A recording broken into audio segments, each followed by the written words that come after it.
ನಾನು 70 kg ತನಕ ಇದ್ದವನು. ಸೊ 65-64 ಹಂಗೆ ಡೌನ್ ಆಯ್ತಾ ನಾವು 59 kg ಇದ್ದೀನಿ. ವೇಟ್ ಲಾಸ್ ಡ್ರಿಂಕ್ ಪಾನೀಯ ಮಾರುಕಟ್ಟೆಯ ಒಂದು ಮುಖ್ಯ ಭಾಗ ಆಗಿದೆ. ಈ ರೀತಿಯ ಉತ್ಪನ್ನಗಳು ಮಾರುಕಟ್ಟೆಯಲ್ಲಿ ತನ್ನದೇ ಆದಂತಹ ಒಂದು ಛಾಪನ್ನು ಮೂಡಿಸಿದೆ.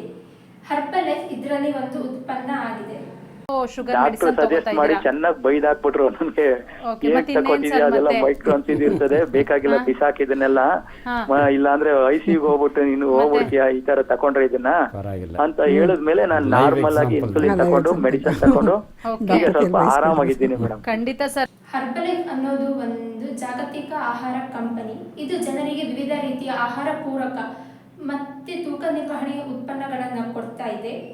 ಮೊದಲಿಗೆ ಇದು ಒಳ್ಳೆ ರೀತಿಯ ಫಲಿತಾಂಶಗಳನ್ನು ಕೊಟ್ಟರೆ ಕೂಡ ಆಮೇಲೆ ಹೋಗ್ತಾ ಇದರ ಅಡ್ಡ ಪರಿಣಾಮ ಗೊತ್ತಾಗುತ್ತೆ. ಇದರ ಅಡ್ಡ ಪರಿಣಾಮ ಆರೋಗ್ಯ ಸ್ಥಿತಿ ಹಾಗೆ ಉತ್ಪನ್ನಗಳ ಮೇಲೆ ಅವಲಂಬನೆ ಆಗಿರುತ್ತೆ.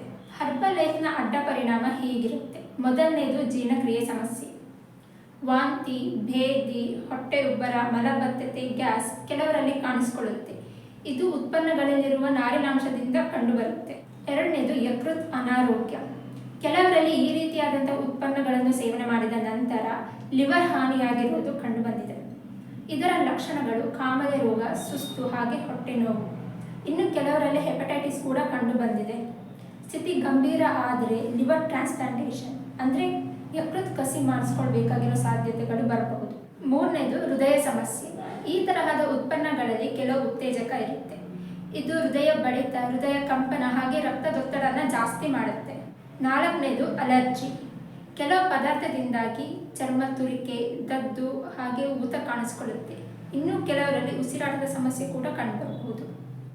ಐದನೇದು ಮೂತ್ರಪಿಂಡದ ಸಮಸ್ಯೆ. ಹರ್ಬಲ್ ಲೈಫ್ನ ಪ್ರೋಟೀನ್ ಶೇಕ್ ಊಟದ ಬದಲು ತಗೊಂಡ್ರೆ ಇದು ಕಿಡ್ನಿ ಮೇಲೆ ಒತ್ತಡ ಜಾಸ್ತಿ ಮಾಡುತ್ತೆ. ಇದು ಕಿಡ್ನಿ ಸಮಸ್ಯೆ ಇರೋರಲ್ಲಿ ಹೆಚ್ಚಾಗಿ ಕಾಣಿಸ್ಕೊಳ್ಳುತ್ತೆ. ಆರನೇದು ಅಪೌಷ್ಟಿಕತೆ ಸಮಸ್ಯೆ. ಊಟದ ಬದಲು ಈ ರೀತಿಯಾದಂತಹ ಉತ್ಪನ್ನಗಳನ್ನು ತಗೊಳ್ಳೋದ್ರಿಂದ ಪೌಷ್ಟಿಕಾಂಶದ ಕೊರತೆ ಕಾಣಬಹುದು. ಹಾಗೆ ಮಿತಿ ಮೀರಿ ವಿಟಮಿನ್ ಹಾಗೆ ಮಿನರಲ್ ಪೂರಕಗಳನ್ನು ತಗೊಳ್ಳೋದ್ರಿಂದ ಇದು ವಿಷವಾಗಿ ಪರಿಣಾಮ ಆಗಬಹುದು. ಏಳನೇದಾಗಿ ಇದು ದೇಹಕ್ಕೆ ಹೇಗೆ ಅಡ್ಡ ಪರಿಣಾಮ ಉಂಟು ಮಾಡುತ್ತೆ ಅಂದರೆ ಇದರಲ್ಲಿರೋ ಉತ್ತೇಜಕ ನಿದ್ದೆ ಹಾಗೆ ಹಾರ್ಮೋನ್ಗಳನ್ನು ಏರುಪೇರು ಮಾಡುತ್ತೆ. ಹಾಗೆ ಕೆಲವು ಪರೀಕ್ಷೆ ಮಾಡಿ ನೋಡಿದಾಗ ಇದರಲ್ಲಿ ಲೋಹದ ವಸ್ತು ಹಾಗೆ ವಿಷದ ವಸ್ತು ಪತ್ತೆಯಾಗಿದೆ. ಇದು ಜೀವಕ್ಕೆ ಅಪಾಯವನ್ನು ಉಂಟು ಮಾಡುತ್ತೆ. ಹಾಗೆ ಈ ವಸ್ತುಗಳು ಉತ್ಪನ್ನಗಳ ಹೆಸರು ಪಟ್ಟಿಯಲ್ಲಿ ಇರೋದಿಲ್ಲ. ನೆನಪಿಡಿ, ಪ್ರತಿಕ್ರಿಯೆಗಳು ಜನರಿಂದ ಜನರಿಗೆ ಬದಲಾಗ್ತಾ ಹೋಗುತ್ತೆ. ಯಾವುದಾದರೂ ಹೊಸ ಉತ್ಪನ್ನಗಳನ್ನು ಶುರು ಮಾಡುವುದಕ್ಕೆ ಮುಂಚೆ ಡಯಟಿಷಿಯನ್ ಅಥವಾ ಡಾಕ್ಟರ್ನ ಸಂಪರ್ಕ ಮಾಡೋದನ್ನು ಮರೆಯಬೇಡಿ. ಯಾವುದಾದರೂ ನಕಾರಾತ್ಮಕ ಲಕ್ಷಣಗಳನ್ನು ಕಂಡು ಬಂದರೆ ತಕ್ಷಣ ಆ ಉತ್ಪನ್ನಗಳನ್ನು ಸೇವನೆ ರದ್ದು ಮಾಡಿ. ನಮ್ಮ ಕ್ಲಿನಿಕ್ಕಿಗೆ ಹಲವಾರು ಜನ ಇದರ ಅಡ್ಡ ಪರಿಣಾಮದಿಂದಾಗಿ ಬಂದಿರೋರಿದ್ದಾರೆ. ಯಾವುದಾದ್ರೂ ಆರೋಗ್ಯ ಸಮಸ್ಯೆಗೆ ಅಥವಾ ತೂಕ ಜಾಸ್ತಿ ಹಾಗೆ ತೂಕ ಕಡಿಮೆ ಮಾಡೋದಕ್ಕೆ ಖಂಡಿತವಾಗಿಯೂ ಈ ರೀತಿಯಾದಂತಹ ಉತ್ಪನ್ನಗಳ ಸೇವನೆ ಮಾಡಬೇಡಿ. ನೀವು ತಿನ್ನೋ ಆಹಾರದಲ್ಲೇ ಹೇಗೆ ಇದನ್ನು ಸರಿಪಡಿಸ್ಕೊಳ್ಬಹುದಂತ ನಾವು ನಿಮಗೆ ತಿಳಿಸ್ತೀವಿ. ಇಂದೇ ದೀಕ್ಷಾ ಡಯಟ್ ಕ್ಲಿನಿಕ್ಗೆ ಭೇಟಿ ನೀಡಿ. ನಿಮ್ಮ ಆರೋಗ್ಯ ನಿಮ್ಮ ಕೈಲಿದೆ.